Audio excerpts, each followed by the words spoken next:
नमः शिवाय। शिवजी सदा सहाय। ओम नमः शिवाय। गुरुजी सदा सहाय। महेश्वर का ब्रह्मा और विष्णु को अपने निष्कल और सकल स्वरूप का परिचय देते हुए लिंग पूजन का महत्व बताना। नंदीकेश्वर कहते हैं, तदनंतर वे दोनों ब्रह्मा और विष्णु भगवान शंकर को प्रणाम करके दोनों हाथ जोड़कर उनके दाएं बाएं भाग में चुपचाप खड़े हो गए। फिर उन्होंने वहां साक्षात प्रकट पूजनीय महादेव जी को श्रेष्ठ आसन पर स्थापित करके पवित्र पुरुष वस्तुओं द्वारा उनका पूजन किया। दीर्घ काल तक अविकृत भाव से सुस्थिर रहने वाली वस्तुओं को पुरुष वस्तु कहते हैं और अल्प काल तक की ही टिकने वाली क्षणभंगुर वस्तुएं प्राकृतिक वस्तुएं कहलाती हैं। इस तरह वस्तु के ये दो भेद जानने चाहिए।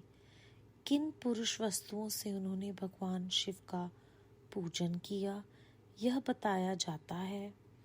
हार, नुपुर, कयूर, किरीट, मणिमय कुंडल, यज्ञोपवीत, उत्तरीय वस्त्र, पुष्पमाला, रेशमी वस्त्र, हार, मुद्रिका, पुष्प, तांबूल, कपूर, चंदन एवं अगुरु का अनुलेप, धूप, दीप, श्वेत छत्र, व्यंजन, ध्वजा, चंवर तथा अन्यान्य दिव्य उपहारों द्वारा जिनका वैभव वाणी और मन की पहुंच से परे था, जो केवल पशुपति परमात्मा के ही योग थे, जिन्हें पशु बुद्ध जीव कदापि नहीं पा सकते थे, उन दोनों ने अपने स्वामी महेश्वर का पूजन किया।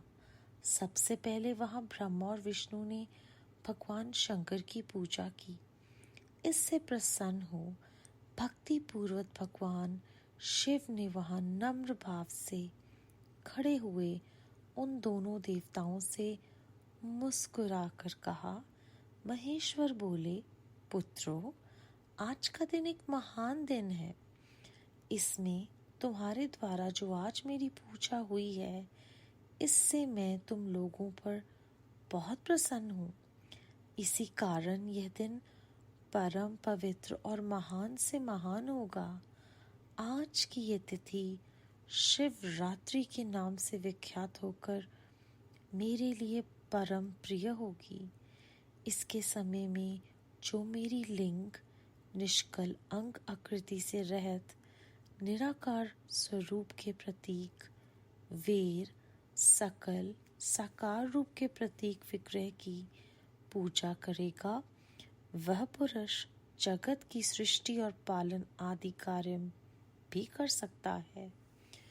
जो शिवरात्रि को दिन रात निराहार एवं जितेंद्रिय रहकर अपनी शक्ति के अनुसार निश्चल भाव से मेरी यथोचित पूजा करेगा, उसको मिलने वाले फल का वर्णन सुनो। 1 वर्ष तक निरंतर मेरी पूजा करने पर जो फल मिलता है, वह सारा फल केवल शिवरात्रि को मेरा पूजन करने से मनुष्य तत्काल प्राप्त कर लेता है। जैसे पूर्ण चंद्रमा का उदय समुद्र की वृद्धि का अवसर है, उसी प्रकार यह शिवरात्रि तिथि मेरे धर्म की वृद्धि का समय है। इस तिथि में मेरी स्थापना आदि का मंगलमय उत्सव होना चाहिए।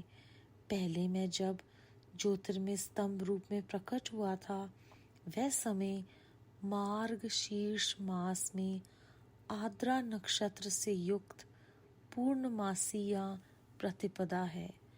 जो पुरुष मार्गशीर्ष मास में आद्रा नक्षत्र होने पर पार्वती सहित मेरा दर्शन करता है अथवा मेरी मूर्ति या लिंग की ही झांकी करता है, वह मेरे लिए कार्तिकेय से भी अधिक प्रिय है।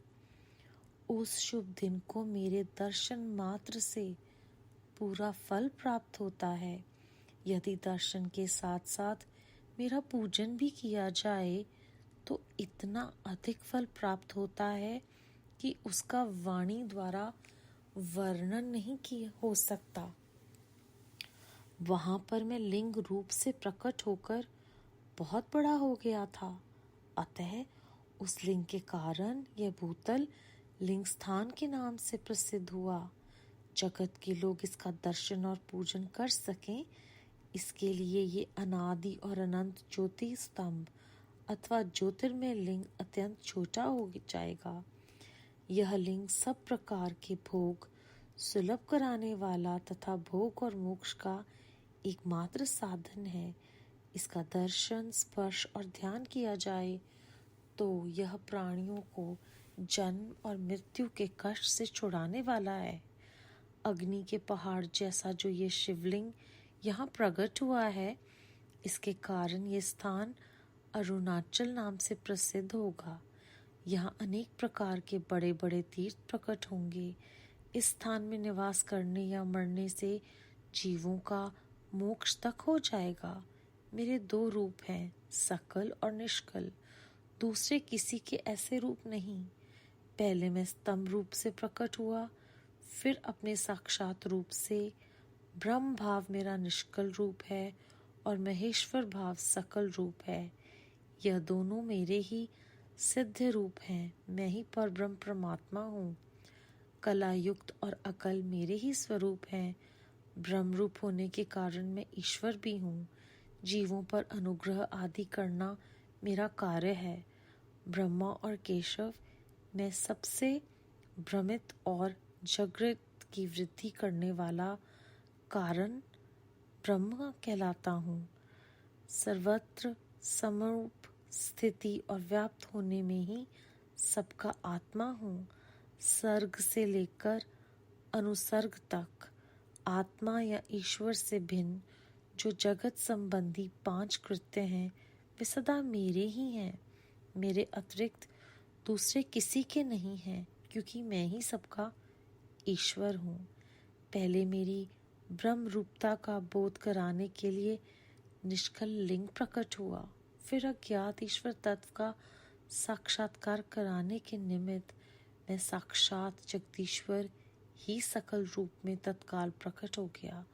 अतः मुझ में जो ईश्वर है, उसे ही मेरा सकल रूप जानना चाहिए, तथा जो यह मेरा निष्कल स्तंभ है, वह मेरे ब्रह्म स्वरूप का बोध कराने वाला है।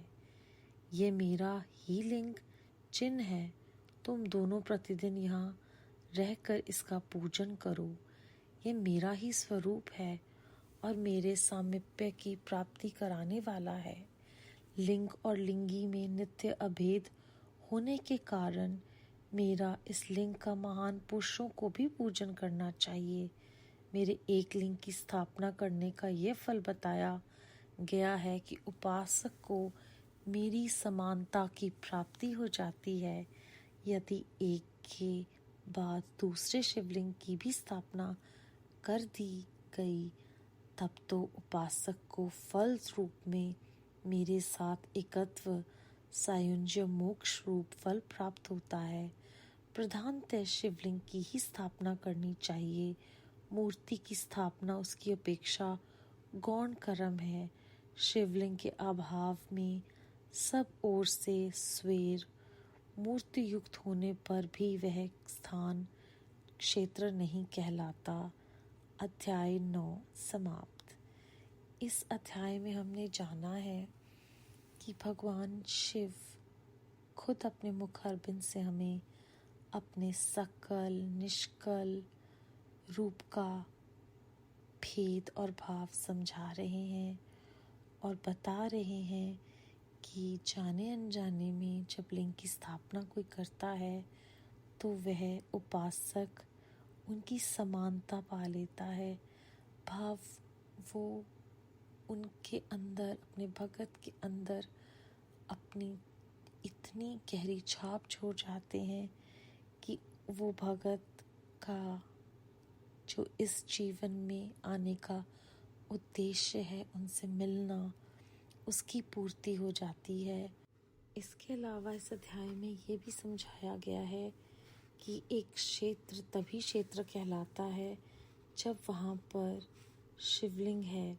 शिवलिंग के अभाव से वह स्थान मूर्ति युक्त होने पर भी पूर्ण नहीं है। इस अध्याय के आरंभ में हमें प्रकृति और पुरुष वस्तुओं के बारे में भी जानकारी दी गई है। जो वस्तुएं दीर्घ काल तक रहती हैं, स्थिर हैं, वो पुरुष वस्तुएं हैं, और जो थोड़े समय के लिए टिकने वाली हैं उन्हें प्राकृतिक वस्तु कहा गया है। इस अध्याय में इस दिन की महत्ता बताई गई है कि इस दिन को शिवरात्रि के नाम से जाना जाएगा। और ये दिन कौन सा दिन है संगत जी? ये मार्गशीर्ष मास में आद्रा नक्षत्र से युक्त पूर्णमासी का दिन है।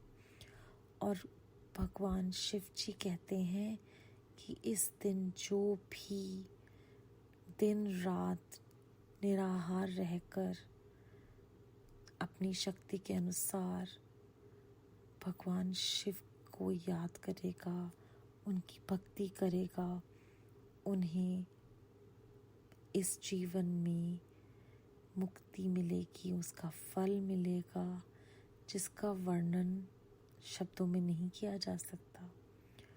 और यहाँ पर निराहार तो हम सब सुन लेते हैं, लेकिन एक और महत्वपूर्ण पहलू है, हमें जितेंद्र रहना है, भाव अपनी इंद्रियों पर विजय पानी है। 5 विकारों के जो वो शत्रु हर समय हम पर धाक लगाए बैठे हैं, उन पर विजय पाकर केवल और केवल भगवान शिव को ही अपना सर्वस्व मानकर उनमें अंतर ध्यान होना है। और जो यह कर लेगा, दिन रात उन्हीं के सिमरन में, उन्हीं के ध्यान में रहेगा, उन पर उनकी कृपा दृष्टि पड़ेगी। और इस अध्याय में लिखा हुआ है कि 1 वर्ष तक जो निरंतर पूजा करने का फल प्राप्त होता है किसी भी भक्त को, वह केवल शिवरात्रि को भगवान शिव का पूजन करने से तत्काल प्राप्त हो जाता है। बेहद शुक्राना है गुरु जी महाराज का कि हमें उन्होंने आज इस अध्याय के द्वारा शिवरात्रि की महिमा को फिर से याद करवाया है। ओम नमः शिवाय, शिवजी सदा सहाय। ओम नमः शिवाय, गुरु जी सदा सहाय।